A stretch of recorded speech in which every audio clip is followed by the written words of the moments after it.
Всем привет. Сегодня у нас расклад «Почему ты от любви прячешься?», да? Посмотрим скрытую программу, которая тебя охраняет. И сразу приглашаю всех в проживание арканов. Там вы научитесь, как Таро читать потоково, да? Но Таро научитесь это второстепенно, потому что проживание арканов — это психологические проработки. Вот как расстановки, только намного мощнее. И ссылки в описании к видео и в закрепленном комментарии. Обязательно приходите, там все автоматически, ничего сложного нет. Итак, сегодня у нас уже февраль должен быть, да, середка февраля, и дед, наверное, уже дед. Итак, извиняюсь за кашель. Итак, давайте начнем наш расклад.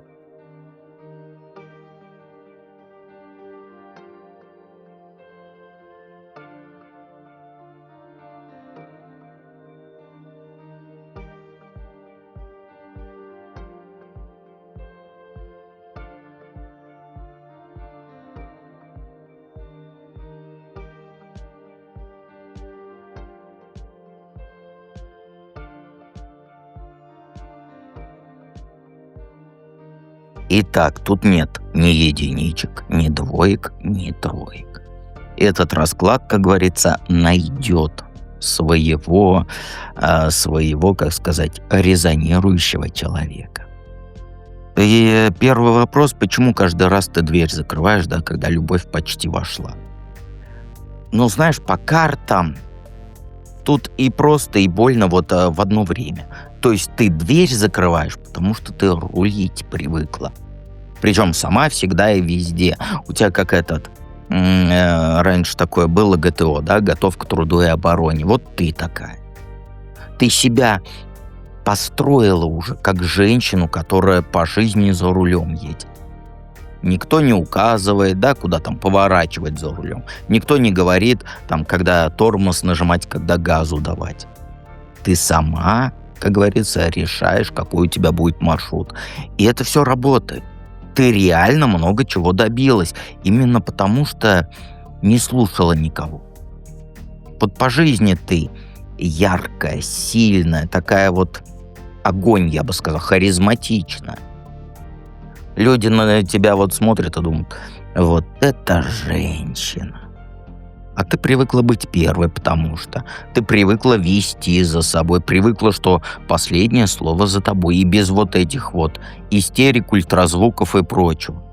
И вот мужчина появляется, да, хороший нормальный мужик, он близко подходит, начинает что-то чувствовать, и ты тоже начинаешь, и все идет к тому, что вот оно наконец-то. И тут включается вот эта программа, да, автоматически, без твоего участия. Мозг тебе начинает орать, что тревога. Сейчас у тебя руль этот заберут. Сейчас кто-то там другой за тебя решать будет. Сейчас ты станешь пассажиром на заднем сиденье. И ты дверь захлопываешь. Причину находишь: он не такой, он мне не подходит, я не готова. Любую причину, лишь бы вот контроль не отдавать. Ты знаешь, ты любовь путаешь с потерей власти. У тебя в голове: если я мужика впущу в свою жизнь, то придется подчиняться. Придется там решение согласовывать, да, кто чего есть будет и прочее, и прочее. Придется учитывать вот это мнение чужое. А ты ж этого терпеть не можешь. Вот твоя защита, она знаешь какая? Лучше одной быть, но главной, чем вдвоем, но, как говорится, на заднем сиденье.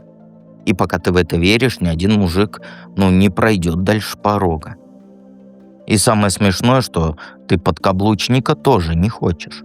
Ты хочешь сильного, но сильный же тоже будет рулить.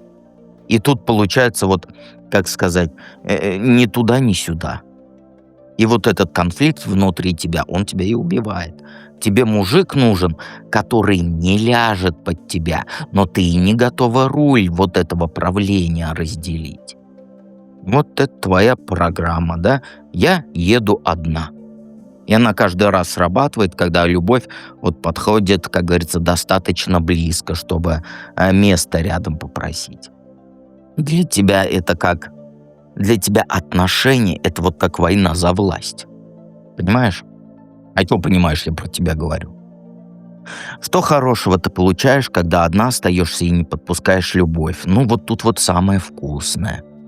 Ты получаешь свой идеальный мир, который вот полностью твой. Дома именно так, как ты хочешь, да? Никто носки не разбрасывает, никто посуду в раковине не оставляет. Никто не включает телевизор, когда ты тишины хочешь. То есть твое пространство, оно только твое, только тебе принадлежит. Эмоционально тоже. Ты сама себе поддержка, сама себе утешение, сама себе праздник. Ты научилась быть себе всем. И это работает причем. А когда тебе плохо, ты знаешь, как себя вытащить. Когда хорошо, ты умеешь это ценить. Вот ты создала внутри себя такой уют, что вот никто другой там особо-то и не нужен. Это твоя скрытая выгода. То есть вот эта эмоциональная автономность, да? Ты не зависишь от мнения мужика, не ждешь, пока кто-то тебя порадует, и не страдаешь, если кто-то там позвонить забыл. Ты вот как будто дом построила, да? Внутри все идеально обставила, каждая вещь на своем месте, каждый уголочек продуман. И приглашать туда кого-то значит позволить мебель эту двигать, да? А ты не хочешь. Тебе и так уютно. И одиночество, оно тебе дает контроль над своими эмоциями. Никто там не выбит из равновесия, никто настроение не испортит, никто плакать не заставит. Ты живешь вот в стерильной безопасности, я бы сказал. Ну, знаешь, это реально удобно. Ты не врешь, когда говоришь, что тебе хорошо одной быть, потому что тебе реально хорошо. Ты устроила себе жизнь, в которой вот не больно. Но это такое хорошо, которое и лучшее не пускает. Ты же, как сказать, вот законсервировала себя в этом уюте. Там тепло, мягко, там безопасно. Только там нет никого, кроме тебя. Твоя выгода в этом всем — это отсутствие боли. А цена этой выгоды — это отсутствие близости настоящей. Хотя ты мне скажешь: близость, у меня игрушки есть и прочее, и прочее. Нет, я не про такую близость. Я про близость вот душевную. Понимаешь? Все ты понимаешь. Что самое страшное случится, если ты разрешишь любви войти по-настоящему? Ну, знаешь, ты боишься, что тебя уничтожат. Прям полностью. Прям вот под корень. Ты думаешь, что если ты кого-то впустишь по-настоящему, он тебе ножик в спину воткнет, да? Все 10, и ты останешься лежать мертвой на земле, которая, как говорится, тебя там припахивает этим, как его называется-то? Как называют? Снегом. Слово «снег» забыл. Докатился. Потому что ты видел это. Ну, или пережила, или у других наблюдал. Ты, то есть, знаешь, как выглядит финал любви, которая настоящей была. И это не просто расставание, это был конец всего. И этого ты боишься больше всего. Не того, что будет больно. Больно ты переживешь.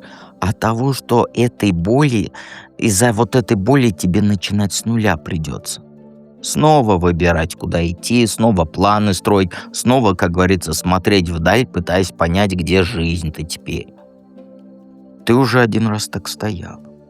Прям на руинах, прям с пустыми руками смотрела на две дороги и не знала, какой путь из этих выбрать. И это было ужасно для тебя. И вот, как сказать, подсознательно ты себе поклялась, что больше никогда такого не испытаешь. Твой страх же не в самой любви. Твой страх в том, что придет после конца еешнего, понимаешь? Слово еешнее есть в кураптоновском языке. Поправлять меня не нужно. Вот в этом моменте, вот когда все рухнуло, и надо заново решать, как жить, в этом твой страх. Ты себя боишься потерять. Ту себя, которую ты так долго строила за кирпичиком, которая знает, куда едет, зачем там, куда поворачивать, которая свой мир контролирует. А впустить любовь для тебя — это значит рискнуть всем. Дать кому-то власть, да, то, что ты создавала годами, чтобы он тебе мебель двигал. И останешься потом на пепелище, выбирая, как говорится, куда идти, и все дороги в никуда. Это твой страх. Поэтому прячешься. Не от любви, нет. Ты прячешься от того, что будет, когда любовь закончится. И ты заранее хоронишь отношения, которые даже еще не начались. Потому что ты помнишь, как было больно хоронить те отношения, которые были. Вот твой главный замок — это вот память о разрушении. И пока ты веришь, что любовь обязательно закончится крахом, ты дверь никому не откроешь, даже тому, кто никогда тебя-то и не предаст.